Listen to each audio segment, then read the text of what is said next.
Hello and welcome to Toxic Tuesdays. I am your guest host along with Craig Leo Raw. We are filling in today for Dr. Laura Lynn. And what a pleasure, what a privilege. I'm so glad, Craig, that you could do this with me because, it's never fun by myself, right? Absolutely. I'm glad to be here. Laura Lynn has created this amazing community. It's building community for peer support and inspiring others to share their stories. And essentially, she's like this master networker, and she just wants people to be themselves, to honor their story. And in that honoring, that it excites and invites other people to do the same. And so last week, I was on the show. I am the author of a book called The Last Letter: Surviving a Narcissistic Relationship. And as the week progressed, Laura Lynn needed a hand, and I said, hey, I am here to help you because that is what her whole mission is. So if you haven't seen that particular episode, I want you to go to the bottom and do two things to start. First, I want you to hit subscribe because this channel is doing really great things. And big things start with small things. So your first step is to hit subscribe. The second thing I want you to do is I want you to like. And if you feel so inclined, you could totally share this broadcast as well. From there, I want you to consider our new co-host today, which is Craig. He has some of his own material to share. So Craig, where can our viewers find you and your stories and the work that you do? Well, you can find me on the universeexperience.com. I'm also on Facebook most of the time. So if anyone wants to find me on Facebook, I'm Craig Leo Raw. Perfect. And you can find me there. And yeah, I'm around in San Diego. If you're a San Diego local, or if you're in the US, I go to a few festivals. You might see me there. I do a lot of work in those as well. Nice. Okay. So tell everybody today, they know a little bit about me. If they haven't already seen that episode, guys, you can go to last week and you can see more about what I spoke with Dr. Laura Lynn. But what about you? Why are you on the show today? What do you want to share with the world? Or maybe perhaps, what do you do every day? Well, for my regular day job, I am a partner of a virtual assistant company. But for my lifelong dream, I'm a lifelong healer who works to help others find themselves, because I went through that experience of how to be the best I can be in everything I do. And I had to learn that structure through different experiences like everyone else. And certain traumas came up in my life that I had to deal with, such as divorce, such as moving to a new country. And of course, everyone went through COVID in a different way. And so I learned a few different aspects of how to deal with that. In this process, I also learned how to go through a meditation process, which I can do energy healing. It sounds a little bit woo-woo to some people, but we're more than physical beings, and we're emotional beings, we're spiritual beings, we're mental beings. And so taking care of your body is a great thing, which everyone can do, because physics, everyone knows about physics and science. But the one thing that we have a hard problem verifying is the emotional aspect of us and the mental aspect of us and the spiritual aspect of us. And that only comes in as a collective consciousness. And that comes in when you're dealing with social interactions with others and other problems. So you are trying to access the mind and the spirit, the emotions in a physical matter world. But in terms of our Toxic Tuesdays, we've been talking about toxic relationships and narcissistic relationships. What is it in that respect? How do you think that you can bring your healing to people that are experiencing that kind of relationship? So one of the biggest problems in my life is I attract. I'm a big empath. I'm very emotional, not in the uncontrolled way, but as in the mirrored way, where I give a lot of energy and a lot of love to people and a lot of second chances, and it's just the way my nature of who I am. And in doing so, I attracted a lot of narcissists in my life who took advantage of that, Me too. locked me in, and I am divorced now twice. And it's not because I went into the marriage, looking to divorce, and it's not because I was a bad person in the aspects of being a bad person. What it was is that I lacked a lot of my own boundaries. And so by the time I got drained out, I became not the person I wanted to be, and I couldn't be the full awareness of who I was in those Right. relationships. And And so that's a good point. Those boundaries, we see a lot of red flags in relationships, but a lot of times we don't know how to put up the boundary against those red flags. Would you agree? yeah, and it's not just the red flags. You'll see them. You intuitively know them. But we've been raised in a very narcissistic society in which we are to submit to them and not have a word or have a response to them.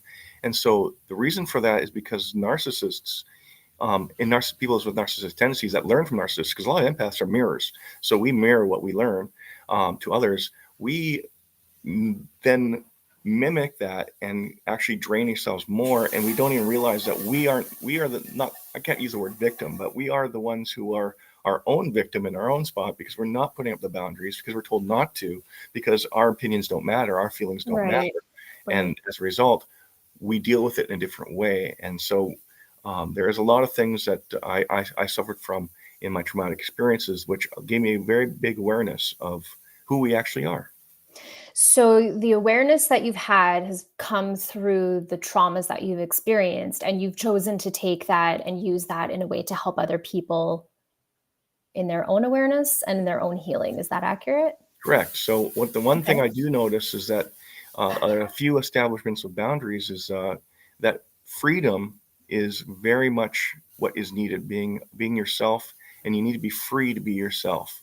And we turn into people pleasers, and so we end up becoming what they imagine us to be, which doesn't allow us to be who we are, and it's hard for us to keep up that mask of what they want us to be, because we're scared we're going to be alone, or we're scared we're going to FOMO, we're going to get all these different aspects of our lives that are just going to be pulled from us if we don't continue playing that part.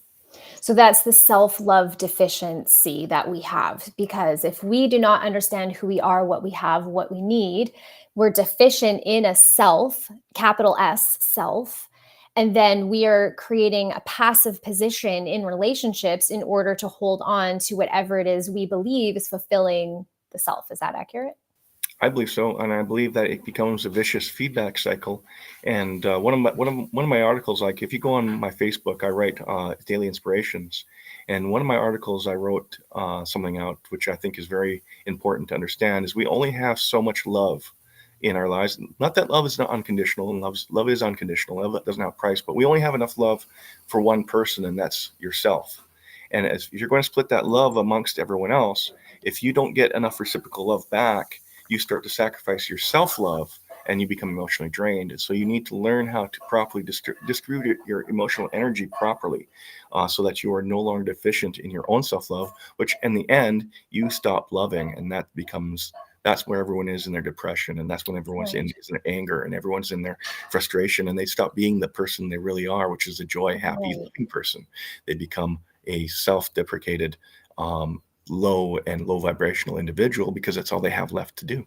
And attracting toxic relationships because Yeah, of that. exactly. And it's not because you attract them at that moment. At that moment, you become the narcissist, because you're looking to take a lot of energy from others, because you don't have enough energy in your life to actually. Okay, so there's a great question. So, can somebody who's typically an energy giver, let's say that you are that empathic energy giver for 30 years of your life, and you end up having a severe trauma to the point that that deficiency you have of self love creates an opportunity for you to move through it. But instead of using the tools to fix that wound, are you saying that then you can pivot to become narcissistic instead? Correct. And that's why not everyone's a narcissist, but we may pick up Wow. narcissistic traits, because that's what we learned from the narcissist on how to get the energy to refill our energy. So as empaths, we end up giving out all our love. We don't have enough for us anymore. And so we pick up the narcissistic traits of those who took our energy that they didn't really take our energy. We gave it to them. But That's right. we think they took our energy. And so we respond that way, in the same way, and we start taking from them without giving back, because we don't have anything to give back. Okay, so I really want to clarify, and this is something that in my book I speak about, that just because we have narcissistic behaviors, that does not mean that you are a narcissist. You're not a diagnosed narcissist with narcissistic personality disorder.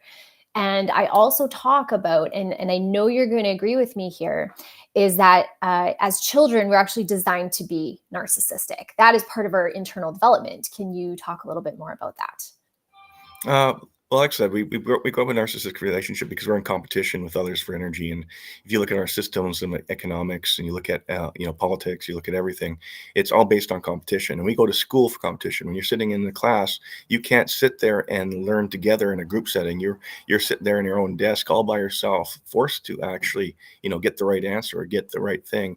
And so they don't focus. Society itself doesn't focus on a group measure of how you're supposed to share it with one another and how you're supposed to help one another. And it's always a competition. So I think that's where it really starts. So, do you see a difference between the male narcissistic behaviors and female narcissistic behaviors? That would be my first question. My second question is, in that, me as a female, you as a male, do you receive that information from the opposite differently? Like, I can respond to narcissistic information one way and you another, but is there even a difference to begin with in how a narcissist, male or female, responds or creates? I don't even know the right vernacular for that. Well, the thing is that narcissism traits and narcissism itself, when you really look at it, it is the same. It is the same intentions, but if from a male or female or a trans or a gender, different gender stereotypes and so forth, of what you have in your mind, most males compartmentalize all their thought process, and most females will generalize their compartments, so they'll connect them together. So it's a lot in those systems where that women, every thread touches everything, and where men, we actually will compartmentalize, and then we'll say, okay, we'll put that over here. And so now I don't have to think about that anymore, because That's probably generally for male and female relationships. yeah. But in terms of a narcissistic or a toxic relationship, what is the difference between the traits from a male to a female? And because of that, different ways of dealing with information, I find from males like to categorize and change their and focus their categories, and they'll come in and they'll seem extremely focused on one aspect, or they will pull it aside and they'll deny it completely because it's not what they're talking about, and they're not moving aside, so they actually move to a different topic. Whereas when you're speaking to in the female, what my relationship or the interaction with the female is, that one thing I have touches everything in the female side. So male will go in and try to focus,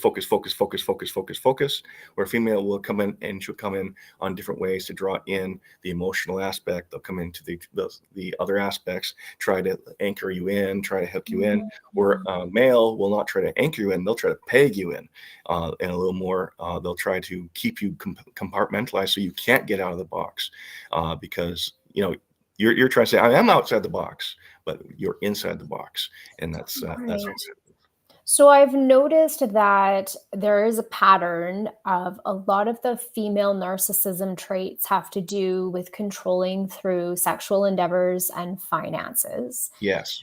I've noticed that the male traits tend to focus on protection, security, like provision, as well as the emotional aspect of that. Is that something that you've seen and experienced also? Yeah, so, and definitely, if that's the direction that you're asking, that is exactly what it is. Men That's how are it's manifesting? This is how it's manifesting, because men, um, as much as the stereotype is, I think men and women think of sex, they both, always think of sex in their own ways, but Right. men seem to always be chasing in a lot of ways. Like, there are a few men who know themselves, which is great. They're not they're the side. They're not chasing. They're creating that chase, but they don't create it through a sexual endeavor. With men, what they do is they insult or they negative the female into chasing them by demeaning their character or finding a flaw, and that's just a negative positive flow of things. Where women Mhm. really don't have to do that. They just have to offer, and most guys are like, oh, there we go. There and you and go. that women know that, and so they use that to their advantage. And that's Right. not a narcissistic thing, that's a normal thing. But when Mhm. narcissists use it, that becomes a very toxic thing, and it starts interfering with love. It starts interfering with self-worth on an emotional level for the male, because most men, they are loving individuals. We just are compartmentalized in the way that we emotionalize our things. So we're not always emotional about this one thing. We come and get focused on this one thing, and it looks like we're cold in this one thing, but we're not. We're just focused on this one thing. But because of that, you can take that compartment and say, oh, you're not loving now, or you're not doing this. And the Right. they'll take that as a negative, and guilt the male into feeling that they're just not inadequate in a love way. And so, yeah, there it is the both ways. It's the male is a protector, he's a provider, and the woman is a nurturer, and that's just built into our DNA. And so they just take advantage of that to draw out their energies and take the energies from you. And this is a generalization of it. I mean, there's Right, right. we're not psychologists in this aspect, but this is just the experience that I've seen in my life. Well, that's the question. Have you experienced on both sides? Have you been called narcissistic before? Yeah, I've been called very narcissistic because I demanded my Why? way. What was the set the stage, tell the story. Why were you called narcissistic? So I won't go into specific details because it could be incriminating on other persons, so I don't want to go that way. Yes, we talked about that last week. But essentially, when I finally felt my energy was not being appreciated, I finally just stated that I wanted to be my way. Like, this is it. This is what it's done. And Right. because it sounded like I was being non-compromise, I wasn't compromising my values. I was being told I was a narcissist because I didn't give the energy that I was giving before. I was pulling back on it. And they figured out that I'm a people pleaser and that I'm a person who wants to be not seen as a narcissist. And so they called me a narcissist to draw more me out. I'm like, oh, I'm not a narcissist. No, I'm so sorry. I'm so sorry. I'm so sorry. I'm so sorry. That's not what I wanted to do. I didn't intend that. I did not intend that. I'm so sorry, honey. Right. I'm so sorry this. I'm so sorry. And it becomes aspect where they make feel like I'm going to lose out on my relationship simply because I said no.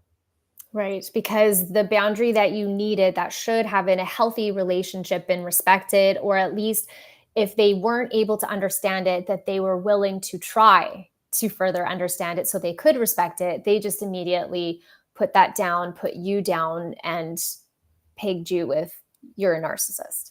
Correct. Okay, so what about the flip side of that? Have you experienced a relationship with somebody who is narcissistic, and what did that look like? I did experience a relationship with a narcissist who finally came out and said they don't love me, they're obsessed with me. And because of the obsession, um, it didn't matter what I did, they were obsessed with me. So they Wow. did everything they could to take from me. And if I even smiled and was kind to anyone else of the opposite gender of me, so another female, I was accused of cheating. I was accused of flirting. I was accused of all 1,000 things. Micro cheating is one of the weird Wow. things. I find that women, and I'm not saying this generally, have And you this. can. That's what we're here for. This is Yeah, totally generalized, and we yeah, want this to be really open. So please yeah. go ahead. Is that they have this thing called micro cheating, and which means that if you didn't go to them for everything, and you had one decision you made that wasn't involving the other person, and it was such a minor thing that should never affected anything, but the moment that you talked to someone without their permission or without them understanding, then you're micro cheating on them, and now you're a cheater. And so that just now Mm. comes back to you. Now they have that leverage to turn you into the abuser when you weren't. You were just talking to somebody. You were on a sales call with somebody, and you laughed at a joke because it was a Right. funny joke. But now, because you laughed at that joke, but you didn't laugh at your wife's joke or your girlfriend's joke or the person you're with joke. That, wow, okay, so you like that person much more than you like me, don't you? And it turns into this situation where it's like, how did that become that? I mean, I love you. I'm with you. I don't understand how you think that's cheating. Oh, because you laughed at their joke. You laughed at them. And I was like, okay, you didn't laugh at them. You laughed with them. Oh, Right. okay. So it's not like you were, or anyone in this particular situation. It's not that you are going out of your way to meet up with the opposite sex or drive them somewhere or have dinner with them. You're like engaging in professional, respectful ways, or in a collaborative group where you're standing in a circle and you're just talking in that social experience. That's right. And it becomes something more than it is. It's called microcheating, Wow. and it turns it Wow. into ammo to actually guilt the other person into doing what you want to do by stealing energy. Sandy, Wow. Sandy has a question. Oh, We can't pull it up well, on the. let's see what that question is. We'll get her to type that in. Um, I know that, so while we're waiting for that, you're talking about micro cheating, but that is really involved in some of those red flags that we see, which is like that fragile ego or intimidation, the threats, mood swings. Like a lot of these things are going to occur in a situation as you've just described. And for somebody that wants to please, so if you're self-love deficient and you're looking to please the world in order to receive something, I think, and I'm wondering what you feel about this, would you dismiss and overlook all of those tactics, those red flags, pretty easily then, and dismiss it like, no, it's fine. I'm not. This was just my friend. And then it would happen probably quite a few times before you would establish a boundary, if at all. Is that Right. correct? Yeah. So a Yeah, lot of those things have a lot of those things, because you don't think the red flags. Like, that's the thing. that's You right. think you think it's just their insecurity. You think it's them. And Yeah. yes, it is their insecurity, yes. But you think as an empath that it's something you can just forgive, because it's like we all make those mistakes. And you We feel all make sorry those. for them. Like, oh, like, I'm so sorry that I hurt you, even though that was not your intention. Your empathic nature brings you to the place of like, this is somehow my fault. Yeah. Absolutely. So And Sandy Wandy, she says, why do some people have multiple relationships with narcissists, not at the same time, but back to back? and that one's simple. It's just simply because that person is what we just said was love deficient, and so they don't know who they're actually looking for, and so they're looking for their energy draw. And empaths like to give. That's the good news. I mean, we love to give, but narcissists like to take, and the way that they take, it appeals to the empath's ability to give that energy. So we feel good for being drained, which is funny. It's a funny irony. And so Mhm. that's why some people have multiple relationships with narcissists, because they don't recognize that the person they're with is a narcissist until it's too late. Right. And I think maybe also to understand that, as you said, narcissists and empaths are both deficient in love. The difference is that a narcissist will not give and the empath will. So the empath takes the rejection as something is wrong with them, and they're going to have to give more and try harder. So they take all the information from the discarded narcissistic relationship and bring that forward to the new one and say, I'm going to do it differently this time. Right. And so empathy isn't emotional. Empathy is the ability to mirror and understand and reflect the other person, and that's what empathy is. So you can actually have different types of empathy. That is not just energy giving. It can be mental. It could be spiritual. It can be physical empathy. So that's also a thing that we don't talk about, and that's what I really came in talking about, is that we are more than just a physical person. We're emotional, spiritual, and mental. So um, and narcissists can come in any shape and size as well.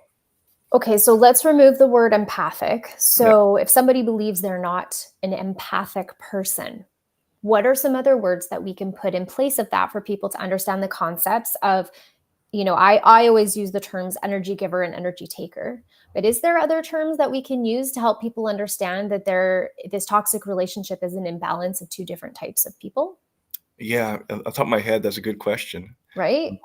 The I use energy giver and energy taker, but I also use Yeah. like baker and eater. That's Guy Kowalski's Tell author. that, yes, you mentioned that, I think, in your introduction. Tell us more about that. So Guy Kowalski, an Apple evangelist who talked about marketing, he said there's two type of people. There's the bakers, and then there's the eaters. And the eaters like to eat, and bakers can bake and eat. And so what happens is that bakers can continue to bake and create more pies so they can eat. whereas a eater cannot create more pies. So that would be a narcissist. They don't know how to create their own Right. energy, so they're just taking energy. Where a baker can also eat energy, they can eat their pies, but they also know how to create more energy. They know how to create more pies. I have been a very popular delicatessen baker for a very long time.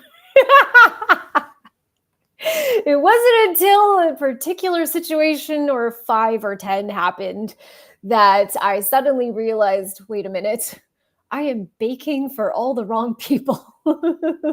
Right. Yeah. And it takes some time to figure that out until you actually got hurt and then realize that hurt isn't your hurt. Right. Because we go Right. back to the beginning. We go back to the beginning of our candlestick makers, light I'm makers. laughing at this comment. We just had a comment that says, "What about candlestick makers?" And I'm like, "Yes." Yeah. The person who's commented that, I know them, and they're just putting out a nice little a chill laugh for us. But the truth is, if you have something to offer the world, to give to the world, and you are so genuine and authentic in wanting to share it, somebody who is unable to create for themselves, they're going to find you and they're going to take that very quick if you let them. If you let them. If you And let but that brings us back to the beginning where we grew up in a narcissistic relationship, or sorry, society that taught competition and taught all these things and how to make a profit off other people. And so everyone's trained to see, oh, this person is a creator, but he doesn't know how to use his energy. He doesn't use his creation. So I'm going to capitalize on it and meter it and then Right. remove the artist out of that situation. And then I can now profit off that idea, and the artist ends up starving. So let's say the artist comes to you and they find you in your healing modalities and they tell you their story. And they essentially, in our allegory, they say, "Hey, I've been creating all this art and giving it away for free. And also, I've not just been creating it, but the people I'm creating it for, they're just continually like decimating it and ruining it." And so they're telling you, "I'm in a narcissistic, a toxic relationship." What are you going to advise them? What are you going to tell them with the skill sets that you have? Like, what are some practical things that you can apply to them so that they can walk away and have some sort of a new construct in their thought process, in the way that they're dealing with their emotions? So this is a hard situation because if you're already in those relationships, you've already established a boundary for them, which is not a boundary. And so Mm. it doesn't matter what you do from that point forward with them. It becomes hard to reestablish or anchor without loss. And so what I would tell the person and help the person is they need to learn to love themselves first and foremost. And Okay. they need to pull themselves out of those situations by looking at all the aspects of themselves where they feel drained. And then when they feel that way, they're going to have to actually create a task or a vision board or intention board of what they are going to do with that feeling or that object or that task or whatever they're doing, and then reframe it and restructure it in their own life on how it's going to fulfill them. So they are going to feel like they're going to be the bad guy. They're going to start feeling guilty that they're the narcissist, but they're not, because they are actually coming in for the healing of themselves. They're Mhm. coming in to heal themselves. And so one of the other aspects, because we lived in a narcissistic relationship or society, if you're in a narcissistic relationship and you try to do that, we unfairly have taken on the role of that evil person and taken on their responsibility of, I wouldn't do that if I was them. And so I'm not going to do that because I'm not them, because I want to show them how to do that because that's not right. But you're already past that point. And so it's really hard to pull back to that point where reestablish boundaries, accept loss. And that loss is going You're to be really trying to get them to see, uh, opening up the arena, that they can see the truth of what they're in first before anything, because they've already allowed so much to close down and become covered up, right? Yeah, and once you're in that spot where you're self-love deficient, you have literally taken on the narcissistic traits to try Mhm. to get back that love. So you're not going to have any really way to actually win, because now you are being the person that you're trying not to be, and that gets messy, and the feedback messy. So what we do is we just start from scratch. You start from scratch. You start from the very beginning. Find yourself. Find who you are. Yeah. And this goes in the energy work, and this goes into the emotional work. And I do energy work. So what you do is you take a deep breath. You take 4 deep breaths, and then you let that flow, and then you write it out.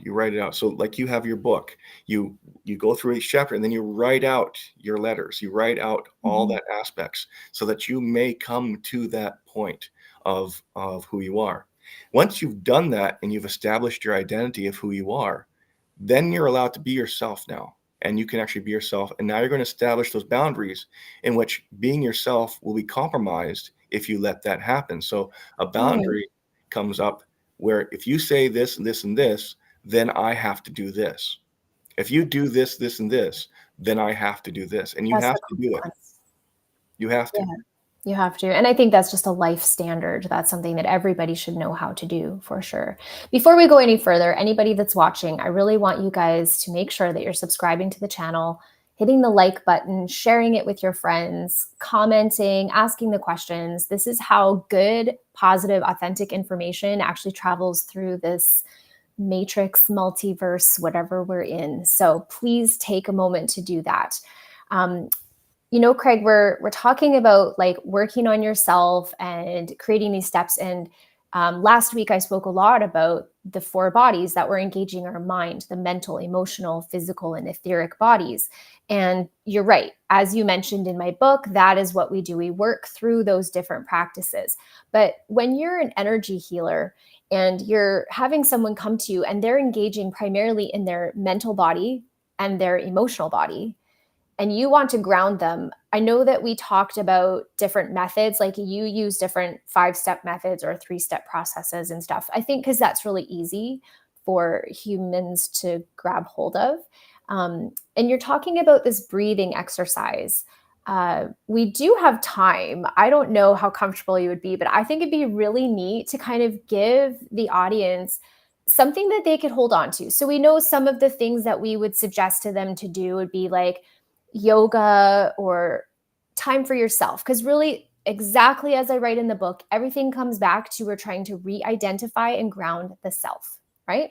Correct. And so in that, we could do yoga, hiking, swimming, acupuncture, Reiki, some sort of spiritual practice, all of those things.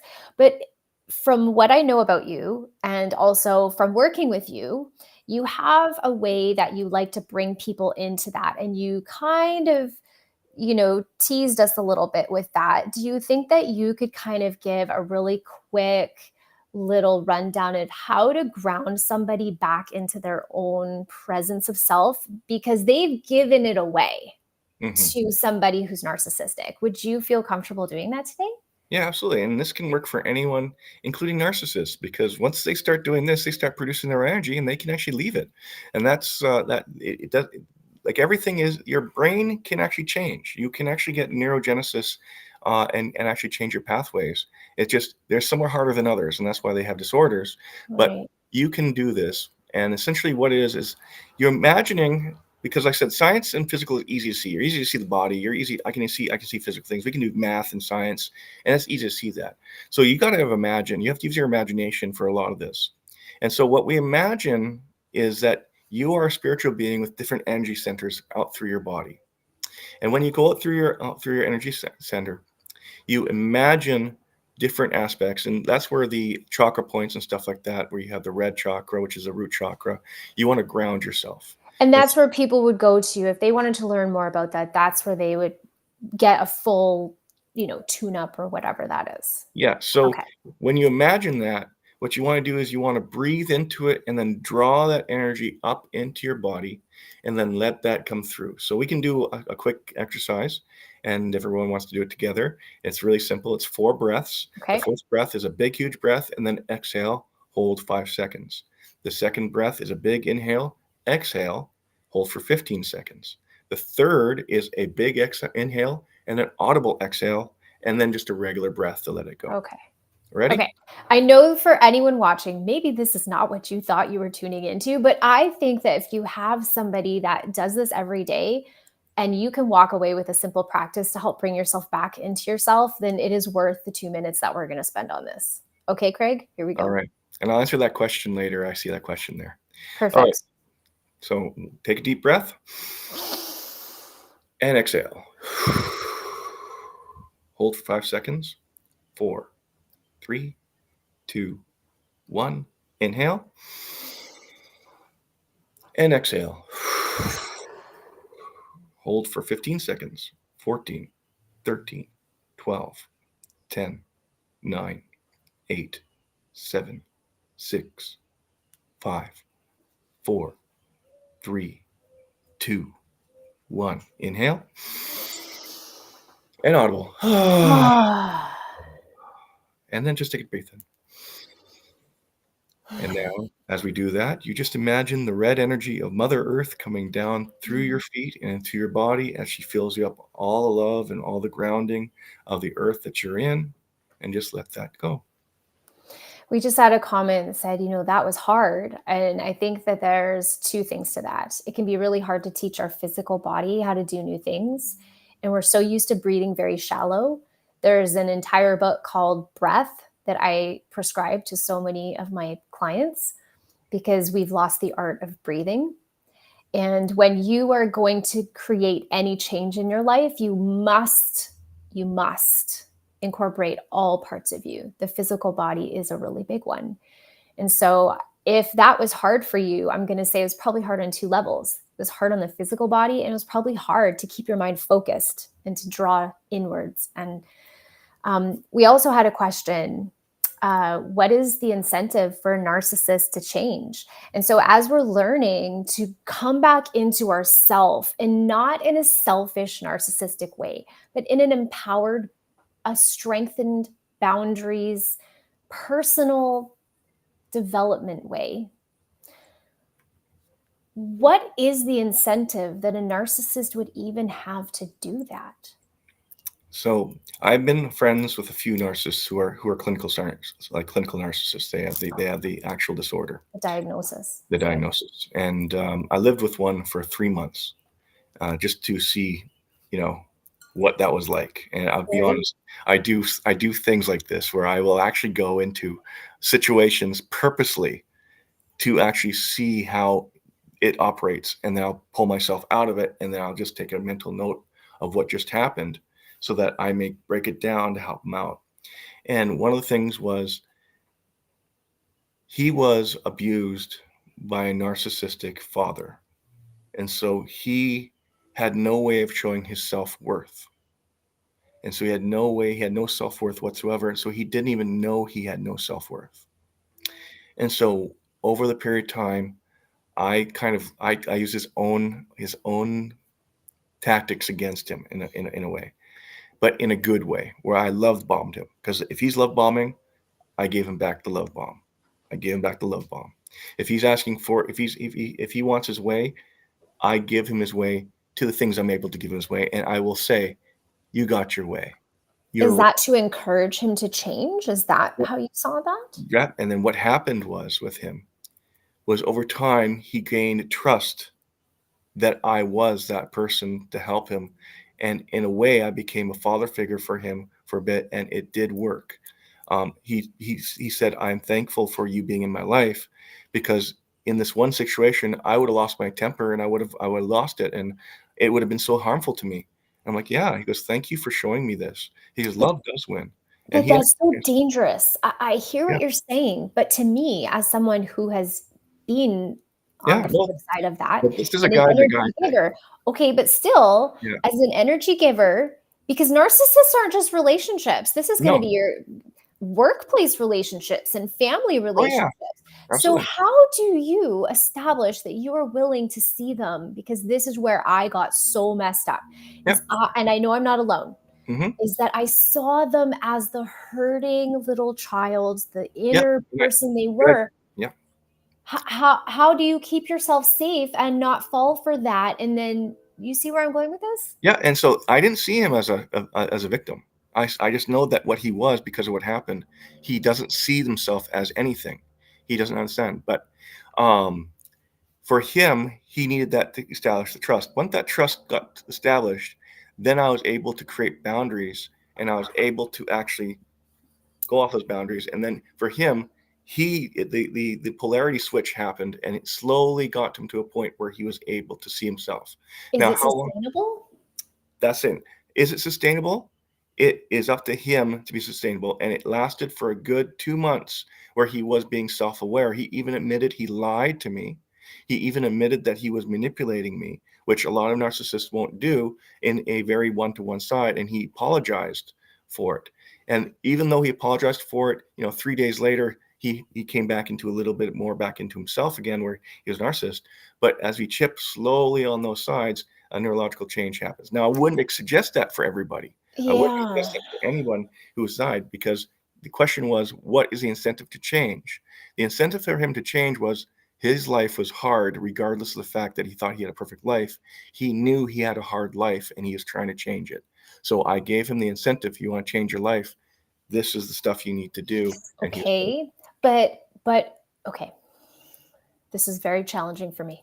I know. So I think it's 2% from the stats of, and someone can totally quote me on this, but I think it's 2% of people that have narcissistic disorder, or a lot of the behaviors that could probably go get formally diagnosed, are actually capable of not a reversion, because you can't revert, but they are capable of change that is long-term and sustainable. Okay. Yeah. Okay. So in that, if there's only 2%, here's my experience, is that they're really good at putting on a show.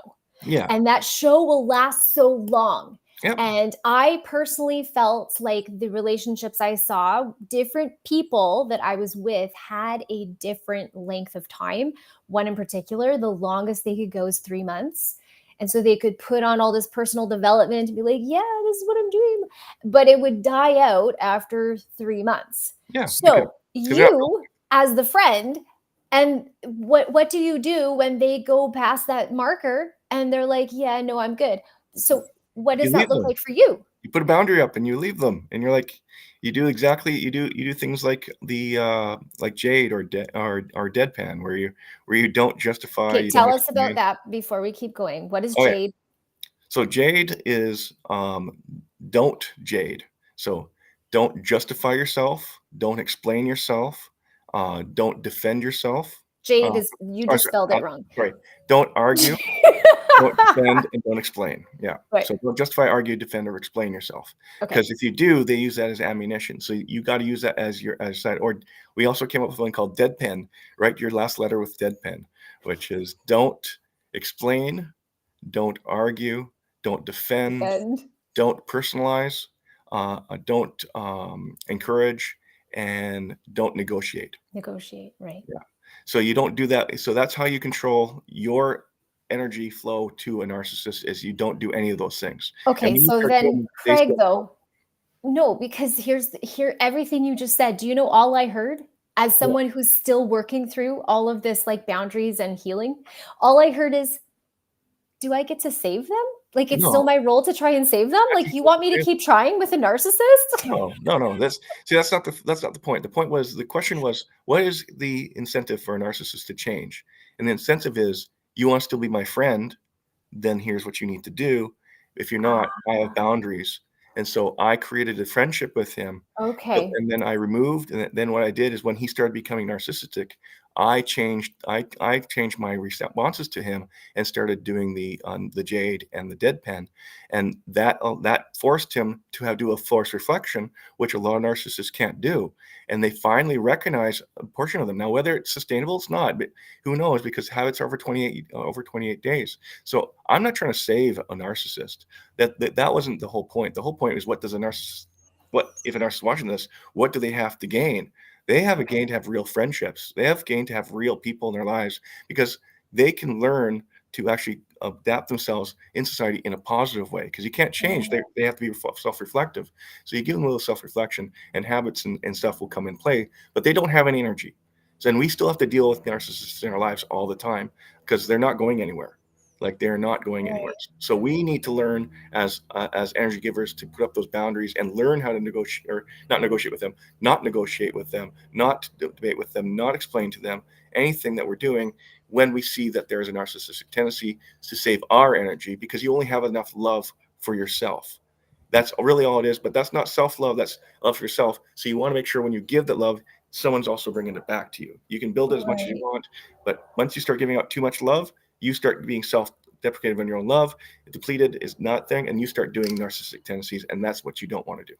So then overall, if I'm hearing you correctly, we need to continue to apply these boundaries and the self-love tools and skills, like I've written in the book, uh, as a general principle. And when you are encountered with somebody that appears to have narcissistic tendencies, behaviors, or the disorder, that you are saying that there is an opportunity for you to practice the tools and offer them an opportunity to be in your life, but you have to be very determinant in yourself. Right. You have to be authentic, and you need to love yourself, and you need Right. to know yourself. If you don't know yourself and you don't love yourself, do not get involved in narcissistic relationships. No, once you see that, walk away. There is no benefit to you as an individual to be in a Right. narcissistic relationship ever. It is really not going to help you at all. It's really not going to be there.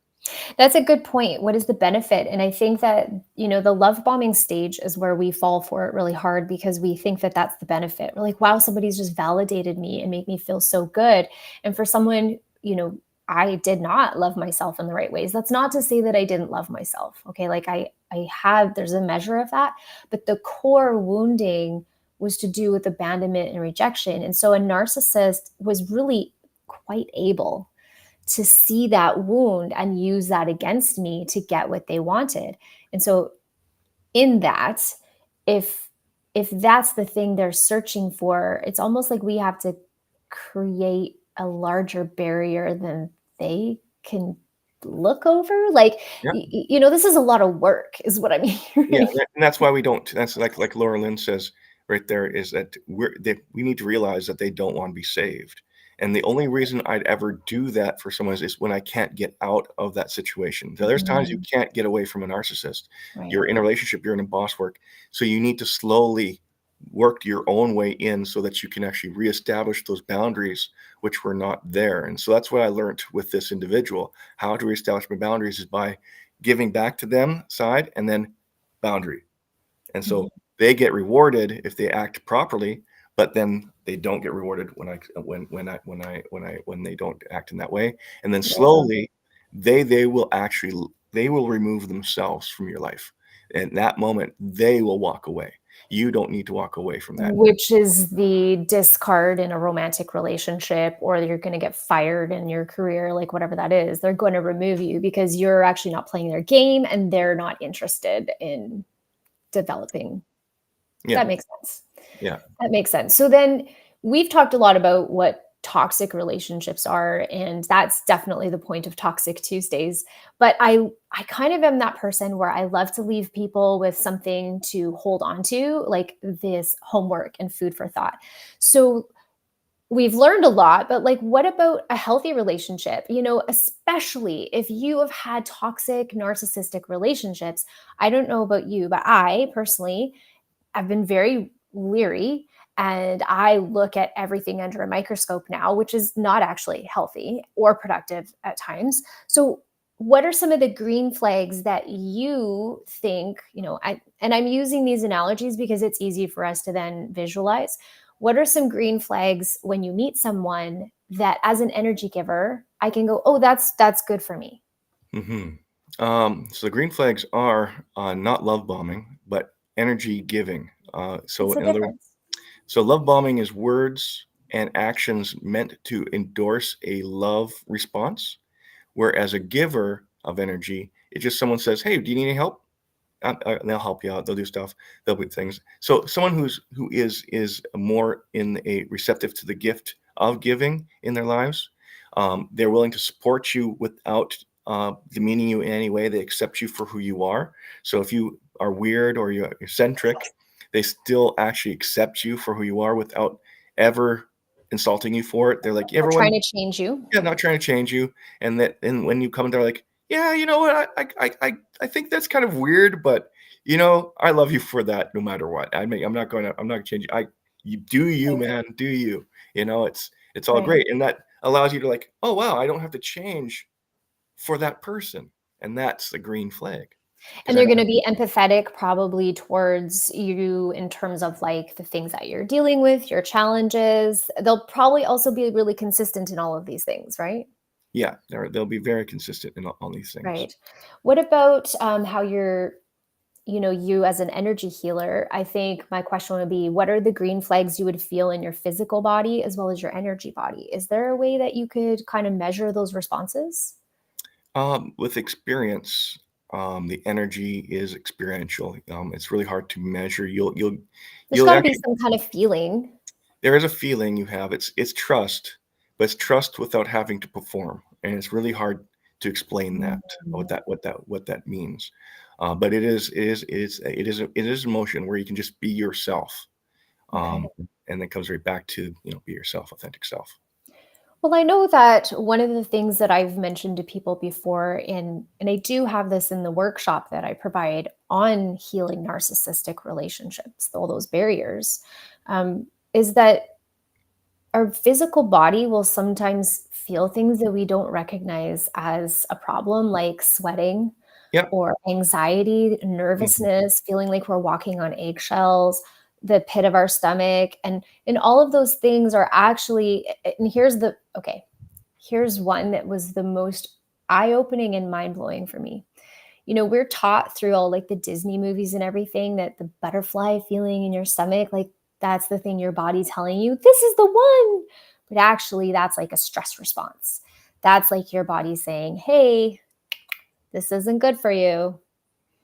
So, Craig, I know that based on our time today that you have another engagement that I have to let you go. And Yeah. I hate to cut this short because it's been such a great chat, but we're going to let you go. I'll wrap up the show. And I just want to say to everybody, make sure you go find him. Can you tell us your website again? Would you mind? Yeah. It's www.theuniverseexperience.com. Perfect. So if you feel connected to Craig at all, I want you to head to his website right away. And if I recall, you offer a free 15-minute consult, and then you can kind of get to know Craig and the way he operates. So Craig, thank you so much for joining us. I'm sure Laura Lynn will have you on again.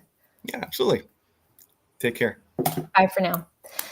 So those green flags, everybody, those are things that your body is naturally trying to tell you, that your body is expressing to you through the physical aspect.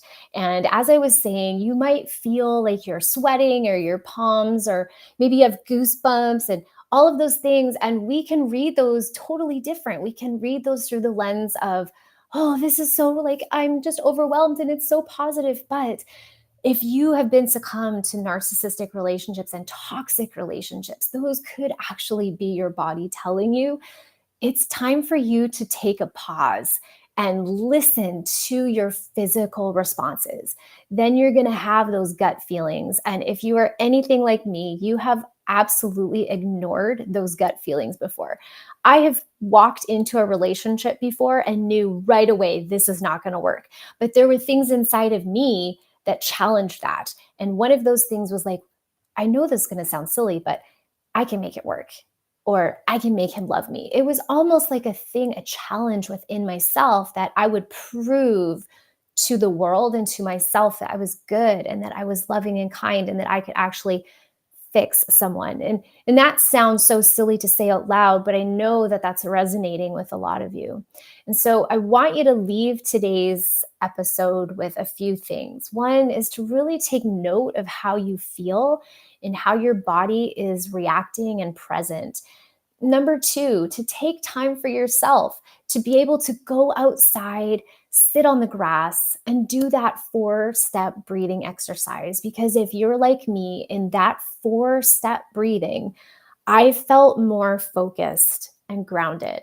And so Craig was sharing a little bit about the root chakra, and maybe that's language that's new to you. That's okay. Really, the language that we use, it can be different depending on our religion and our culture, but the concept is always the same. It is returning to the self. It is coming inward and down so that we can then feel grounded, safe, supported, and secure within ourself, within our own power. No exterior power or validation. And what happens is that allows us to feel so anchored that we can then rise up. And that's where all the magic happens. That's where all the power happens. And so your homework from me, STACIE RAE, on behalf of Dr. Laura Lynn, is that you take time for yourself this week to really evaluate how you spend your time, how you spend your energy, who are you spending it on, and give yourself more focus, inward focus. It has been such a pleasure. Just shout out and lots of love to Dr. Laura Lynn for whatever she's moving through right now in her personal life. We know that she's going to be back next week, but take a couple minutes, just think of her and send that on the quantum airways. And if you haven't picked up my book yet, it's called The Last Letter: Surviving a Narcissistic Relationship. And it is a healing manual. It is a step-by-step journey to help you move from pain and sorrow and a lot of history forward to finding who you are yourself and stepping into a healthy relationship, not just with others, but with yourself also. Have a really stellar night, everyone, and I hope to see you all again.